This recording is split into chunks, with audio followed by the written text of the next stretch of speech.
டே 15 நம்ம வந்து 100 நாள்ல 1 லட்ச ரூபாய் ஏர்ன் பண்ணி காட்ட போறோம். இன்னைக்கு வந்து ஞாயிற்றுக்கிழமை மீன் விற்கிறதுக்காக கிளம்பி கூட்டெடுப்புக்கு வந்திருக்கோம். இப்போ மணி பார்த்தீங்கன்னா கரெக்டா 5 மீன் எடுத்துட்டு வந்து வச்சிருப்பாங்க. நம்ம போயிட்டு எடுத்து கட்டிக்கிட்டு போயிட்டு விற்க வேண்டிய வேலை மட்டும்தான் நமக்கு.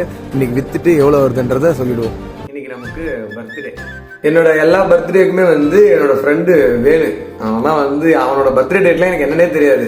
ஆனா மறக்காம கரெக்டா வருஷம் வந்து ஒரு கேக் கட் பண்ணிட்டு போயிடுவான். இந்த வருஷமா மறந்தான். கரெக்டா 12:57 தட்டினா போதே தெரியும் அந்த நாய் தான் வரப்போகுதுன்னு. வந்து அவன் வருஷமாச்சு பரவாயில்ல கேக் வாங்கிட்டு வருவான். ஆனா இந்த வருஷம் வந்து ஞாபகம் இல்லையா, ஒர்க் ப்ரெஷர்ல 11 மணிக்கு தான் ஞாபகம் வந்துச்சான். போயிட்டு ஒன்று செஞ்சு எடுத்துட்டு வந்தாங்க. அதுல வந்து ஒரு முந்திரி பயிரோ எதுவுமே கிடையாது, வெறும் அந்த ரவை பிளஸ் மஞ்சள் கலருக்கு ஏதோ ஆட் பண்ணிக்கிறான் போல, அவ்வளவுதான். அவ்வளோ டேஸ்ட் அந்த கேசரி, ரொம்ப பிடிச்சிருந்துச்சு. அதனால அவன் மட்டும் ஒரு ஸ்பெஷலான ஆள்னு வச்சுக்கோங்களேன் நம்ம லைஃப்லயே. அப்புறம் வந்து என்னோட பாப்பா பொண்ணு வந்து போன பிறந்த நாளுக்கு அது விஷ் பண்ணல, ஏன்னா அது வந்து குழந்தை. ரொம்ப இந்த தடவை தான் விஷ் பண்ணிச்சு, ரொம்ப கியூட்டா விஷ் பண்ணிச்சு. தேங்க்யூ.